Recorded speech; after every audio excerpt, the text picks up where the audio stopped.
I don't care if Kevin just died. Today is Sophia's birthday, and we won't let your drama ruin it." Those were the exact words Luna heard from her own mother, just hours after losing her husband. Not, "I'm sorry," not, "How's Lily holding up?" Just that. If you've ever wondered what betrayal sounds like, it's when your own blood chooses balloons and cake over your broken heart. If you've ever been made to feel invisible in your darkest moment, hit that like button and subscribe, because this story is for you. Luna stood frozen in the middle of her living room, clutching her phone like it might break from the weight of those words. Her 8-year-old daughter Lily sat silently on the couch, hugging a pillow too tightly, as if that would keep the world from collapsing further. Kevin was gone. Just like that. A sudden heart attack. No warning. No goodbye. And instead of rushing over to hold her or check on their granddaughter, Luna's parents decided to throw a backyard party with pastel decorations and Instagram-worthy selfies. As if the man she loved hadn't just died that morning. Luna didn't even have the strength to argue. She simply hung up, tears pouring silently down her face, while Lily looked at her with those wide, confused eyes. She didn't ask where Grandpa and Grandma were. She already knew. Kids notice more than we think. 3 days later, they finally showed up. No flowers, no casserole, no hug, nothing. Just folded arms and the kind of polite fakeness that made Luna's skin crawl. Her father, Dennis, sat on the edge of the couch like he was at a business meeting. "We've been thinking," he began without preamble. "Kevin had that insurance policy, right?" Luna blinked. "Excuse me?" "We raised you, took care of you. We're not asking for much, just a small share, 50%. It'll help us retire and, well, Sophia's moving to LA soon. She could use a little boost." Lily walked out of the room right then. She didn't cry. She didn't scream. She quietly went to her room, pulled out a notebook, and started writing something down, each word stabbing deeper than anything Luna could ever say. And that's when Luna realized. This wasn't grief. This was war. And Lily's invoice was about to tear the mask off every lie her family ever told. Luna didn't know what Lily had written until the next morning. The notebook page was left on the kitchen table, right beside her cereal bowl.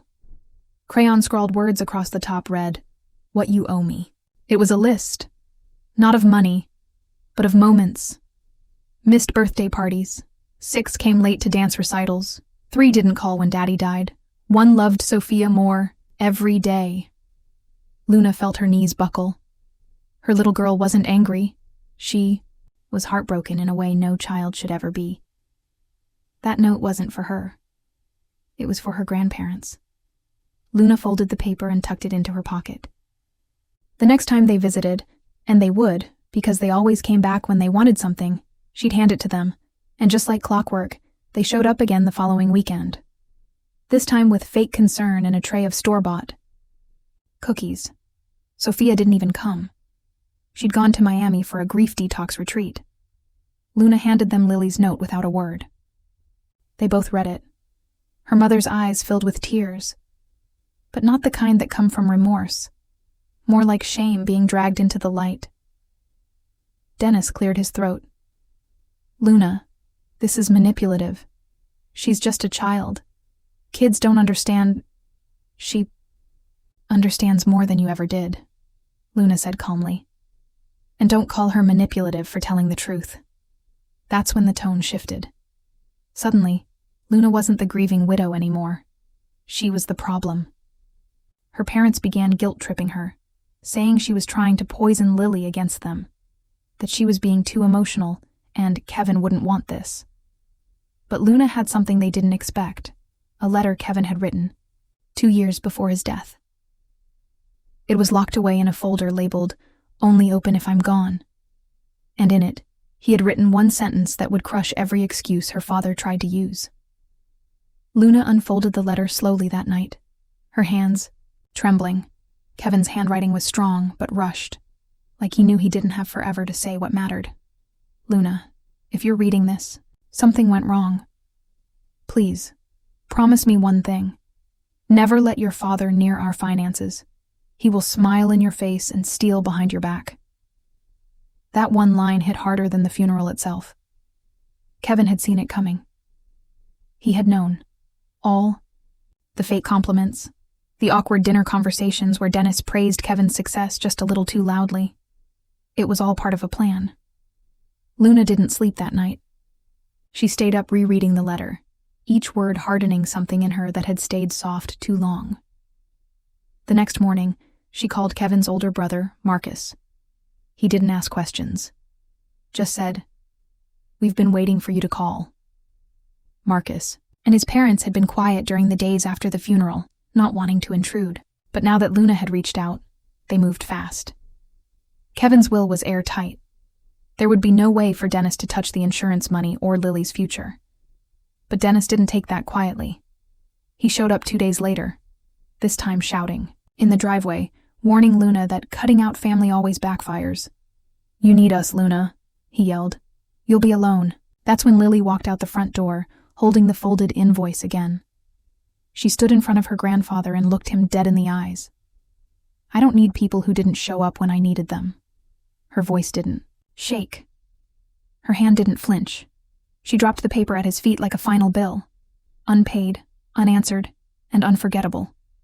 Her grandfather just stared, speechless for the first time in Luna's life. But her mother? She turned around and walked back to the car, silent, but something in her posture had changed. A crack in the mask, a hesitation, maybe even regret. Weeks passed, and for the first time in a long time, Luna's home felt peaceful. No guilt-tripping. Calls. No unexpected visits, just silence and healing. Lily was laughing again, painting rainbows on the patio, singing old songs Kevin used to hum. Luna enrolled in a part-time business course, something Kevin always encouraged but she'd put off. Marcus helped with the paperwork, and Kevin's parents insisted on babysitting Lily every Thursday, so Luna could have a night to herself. But peace never lasts when guilt is still hunting for control.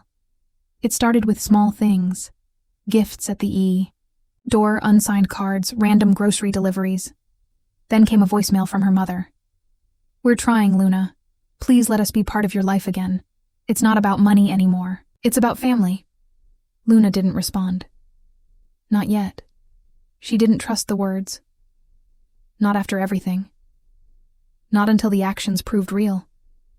But what shocked her most wasn't the message. It was what Lily said after hearing it. "I think Grandma's scared now," she said softly. "Scared we're okay without them." That single line hit harder than anything Dennis ever shouted. Because it was true.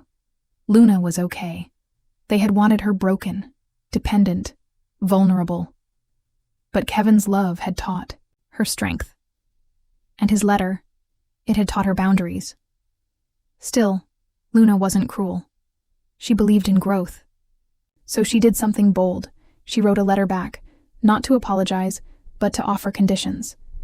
"If you want to be in our lives, you'll have to earn it. No money talk. No comparing me to Sophia. No guilt. Just show up. And only when invited." She mailed it. Then waited. Days passed. No response. Until a knock at the door one evening revealed something she never expected. Her mother, standing alone, holding a photo album from Luna's childhood. Her eyes were red. No makeup. No pretenses. She whispered, "I came empty-handed on purpose, just to listen." Luna didn't say anything at first.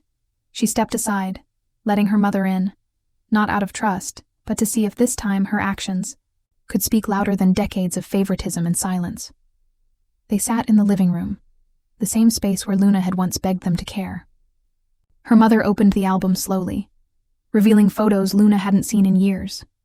Her first piano recital, a snowman she built with Kevin, a toddler Lily in her father's arms.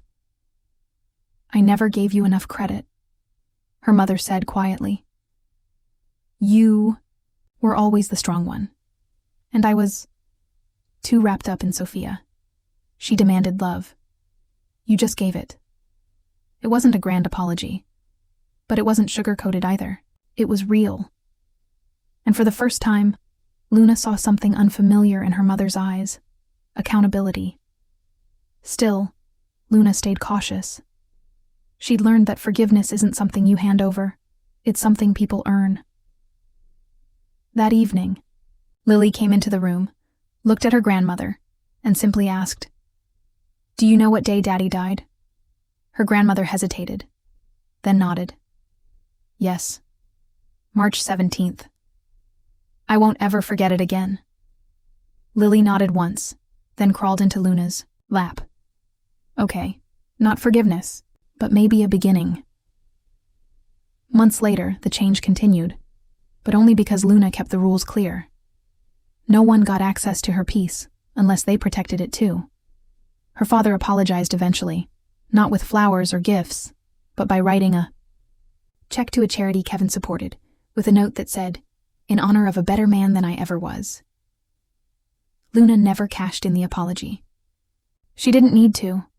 Her new life didn't require approval or permission. She and Lily moved into a new home, a place filled with color, laughter, and love. Kevin would have been proud of. She framed his letter and hung it beside Lily's invoice. Side by side, a reminder of what they'd survived and what they'd built from the ashes. And Sophia, she sent a text once. "Just heard everything. Guess I never knew how much I didn't see. Hope you're okay." Luna didn't reply, because sometimes healing means walking away from the people who only notice you when the spotlight shifts. Kevin may have left this world, but his voice still guided her.